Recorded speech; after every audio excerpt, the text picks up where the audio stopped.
Dr. Horvath. It's very great to see you again. So we are very thankful for you participating in our interview today. Yeah, So, thank you for meeting me again, and I look forward to it.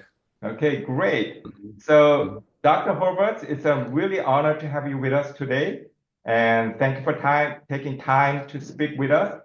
And your pioneering work on epigenetic aging, especially the Horvath clock, has transformed the field of longevity research. Your contribution to understanding biological age have had an immense impact. So we are very excited to discuss your work today. So to start, could you explain why the epigenetic approach is crucial in aging research? How does the methylation provide insight that other aging biomarkers may not? Mhm. Um, it is an interesting phenomenon that epigenetic changes to the DNA allow you to accurately measure time in all cells and tissues in humans, but also mammalian species. It's just a fact. And the question why that is possible probably relates to developmental processes. So epigenetic processes play a crucial role during development when the embryo develops. And in my view, aging is a continuation of development. And so, therefore, perhaps these epigenetic changes allow you to measure time really from early development until late in life. I should say there are many different types of aging clocks. Other clocks use proteomics. They also work quite well. But proteomics clocks only work in one tissue at a time, for example, only in blood, but not in brain. And by contrast, methylation is unique in that it allows you to build aging clocks that work in multiple species at the same time. For example, we have methylation clocks that work for humans, but also for dogs, cats, pigs, really all mammalian species. That's very unique about methylation. Mhm. Okay, great. So you are widely recognized for creating the first highly accurate DNA methylation-based aging clock. What inspired you to pursue this approach, and how did the idea originally come to you? Yeah, well, by training, I'm a biostatistician. So I analyzed medical data for most of my career. And initially, I studied cancer and wanted to find ways to detect cancer early on. And therefore, I acquired expertise in building these biomarkers. And when I received tenure at UCLA and became a professor, I decided to go back to my dream as a teenager, which was to work on aging research. And I felt it was very important to have an accurate measure of aging because it's really a prerequisite for scientific study to be able to accurately measure aging. And I was very lucky because I had a colleague at UCLA who studied methylation, and so he had the data available. And I was able to use these data to prove to myself that it's actually very easy to develop a clock based on methylation. Mhm. So you said that DNA methylation patterns really reflect the biological age. So could you elaborate on what this means in a molecular level? For example, how do methylation pattern of 30 years old differ from those of 60 years old? Yeah, so when you look at methylation around the DNA molecule, you can visualize it almost like a landscape. There are mountains of high methylation and there are valleys of low methylation. And in a young person, you have these pronounced mountains and valleys. Whereas when we age, the landscape of methylation becomes more flat. So where you have high methylation, there's an erosion of methylation as we age. So methylation decreases. And conversely, regions where we want to have low methylation, they often gain methylation with aging. So, and these age-related changes take place in millions of locations on the DNA molecule, both age-related gain of methylation and age-related loss of methylation. And these epigenetic clocks that we have developed typically look at several hundred locations, half of them that gain methylation, half that lose methylation. And they look at these hundreds of locations and form an average. And this average allows you then to arrive at an age estimate for a person, or it allows you to estimate their mortality risk. Mm-hmm. Okay. I mean, so you mentioned about you're looking at several hundred methylation sites, and your 2013 paper that introduced really a paradigm shift in aging research. So I understand that while the telomere-based aging measurement had a correlation of about 0.5 to 0.6 with the biological age, and your clock actually achieved an astonishing 0.96. I found out that some of the reviewers were so surprised that they delayed the publication. Could you share your experience of that time? Yes. So when I claimed that you can build a clock that has an accuracy of 96%, most people simply couldn't believe it, including myself, by the way. I need you to know that. I also couldn't believe it. And many people assume that an error must have been made in the data analysis, because sometimes people inadvertently bias the analysis, So I remember one reviewer rejected the paper and said it cannot be true, because if it was true, it would be a revolution in biomedical research. But this reviewer simply couldn't believe it, And I need to tell you, after I published the paper, for the first 3 weeks, I was also very, very nervous about the claim of accuracy. And I was then relieved when other people took my clocks and applied it to their data and validated the claim, So, but yeah, it was difficult to publish the paper. But I think many scientists go through that, So papers get rejected multiple times. It's just very painful to publish. Mm-hmm. What makes your clock so uniquely precise? Is there a specific reason why it could achieve such a high accuracy compared to other aging models? Yes, there were several reasons. So the first reason is biological. So these epigenetic clocks relate to fundamental developmental processes that are very precise. So there's a strong signal. And what do I mean by that? Remember how I said there are certain regions on the DNA where you have very low methylation and others where you have very high methylation. And this signal is very strong.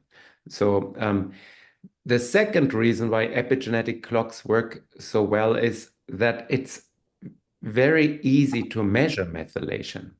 What do I mean by that? Imagine you draw blood and you forget to put the blood tube in a refrigerator. You leave it outside and the blood coagulates, Now, this heat treatment would destroy the signal in messenger RNA or many other readouts. But interestingly, methylation is quite robust. I mention it because that's exactly what happened to me. I transported blood tubes in a car, and it was a hot day, and I could still measure methylation. So DNA methylation is very stable, you know.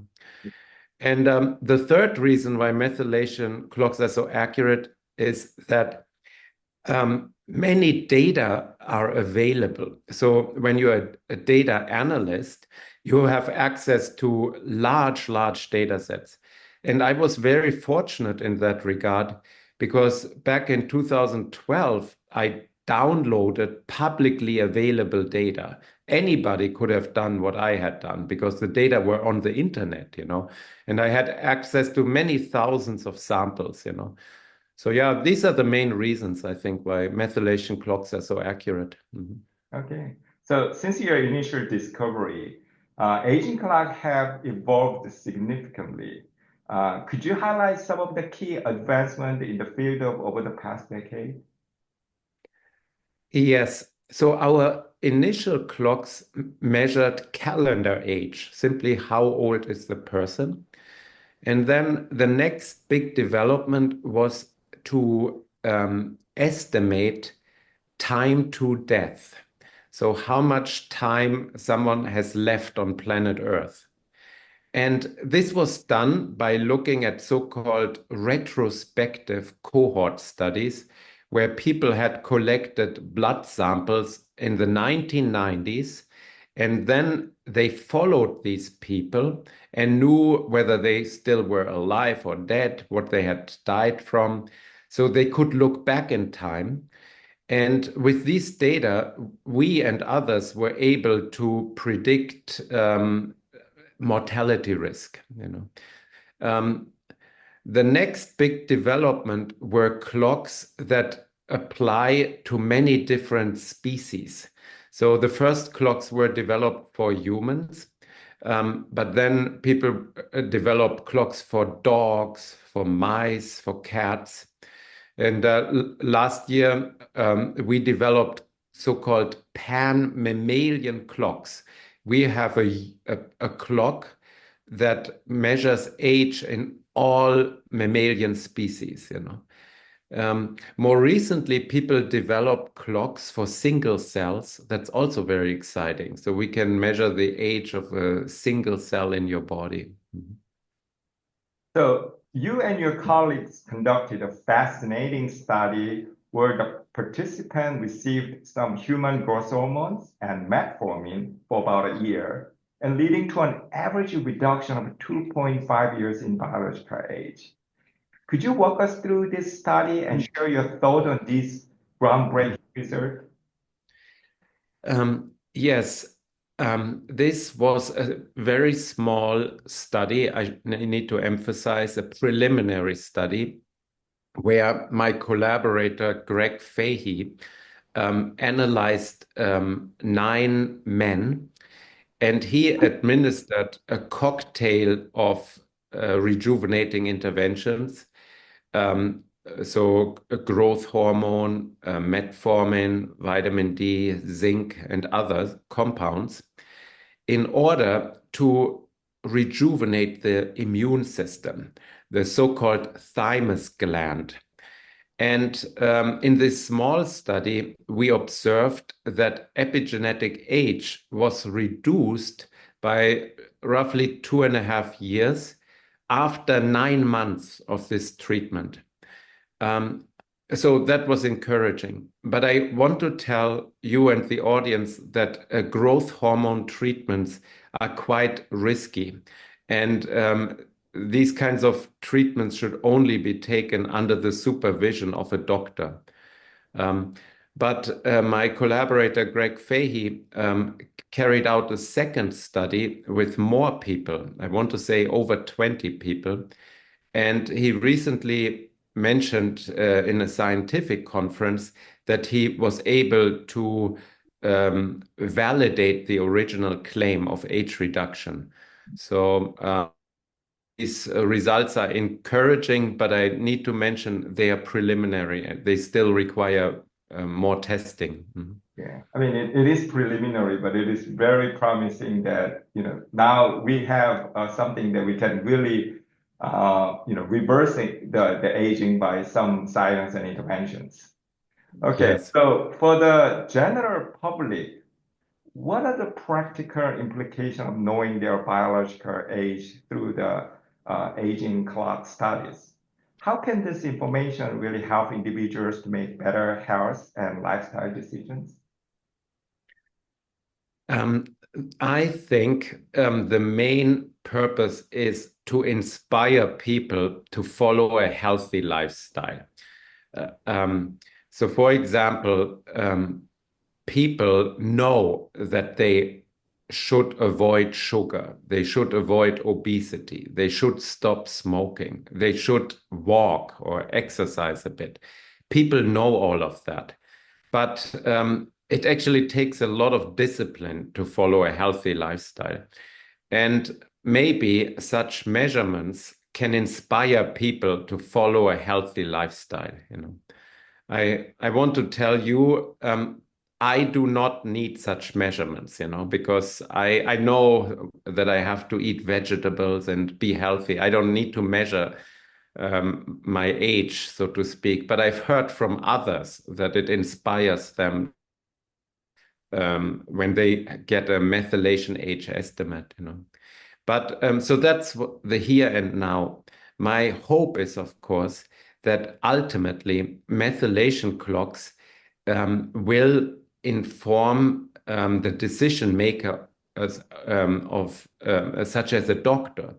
But I need to mention that we are not there yet, because we do not yet have medications that reverse methylation age. But my hope is that researchers will find medications that reverse methylation age.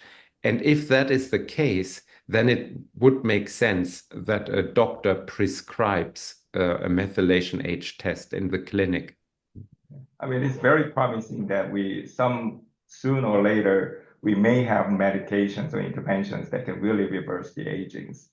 So where do you see the field of methylation aging clock heading in the next 5 to 10 years?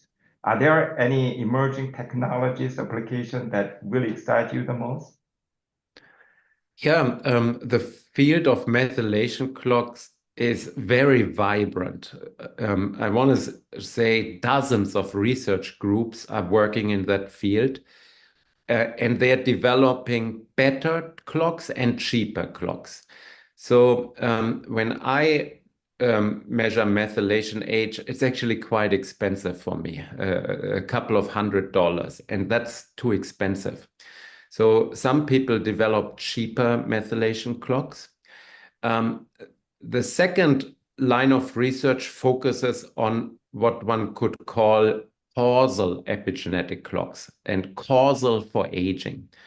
Because, as I mentioned, millions of locations on the DNA molecule change with age, but not all of these changes lead to organ dysfunction. Not all of these changes are causally related to aging. And this gives rise to an idea. Focus on the locations on the DNA that truly cause aging. And so many people work on these causal aging clocks. And the third line of research is to adapt methylation clocks for pets and animals, because we want that our dogs live longer and cats live longer. So there's also a research in that arena. So your pan-mammalian should work with all the companion animals that people are really care about. Okay. Yes.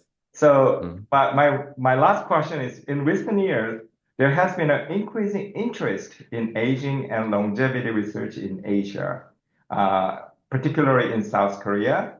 So in your view, why is Korea is important player in this field, and what unique strengths does Korea have in aging science and longevity research? Yes, I think Korea can play a really crucial role in advancing aging research and longevity research for many different reasons. First and foremost, Korea has an aging population and needs to help to find a solution. And second, Korea is a highly developed society with access to medical records, and also has the resources to fund research to identify particular opportunities for rejuvenating people. So, for example, people need to work on different organs, for example, the brain, dementia, or the lung, or the heart. And so there's so much work to do. So it's important to characterize these diseases very carefully, then collect blood from these individuals so that we can understand which biomarkers and which clocks can predict health outcomes. Korea can help with both human studies, but also animal studies. And finally, I want to highlight the tremendous expertise by Koreans in technological products. So, for example, wearables. We can measure motion and develop new biomarkers based on that. Yeah. Mm-hmm. Can you share with us that what kind of anti-aging or reverse aging you personally practice? You mentioned about you are eating some healthy food, but can you share with us a little more detail what you are doing to reversing the age or the anti-aging? Sure.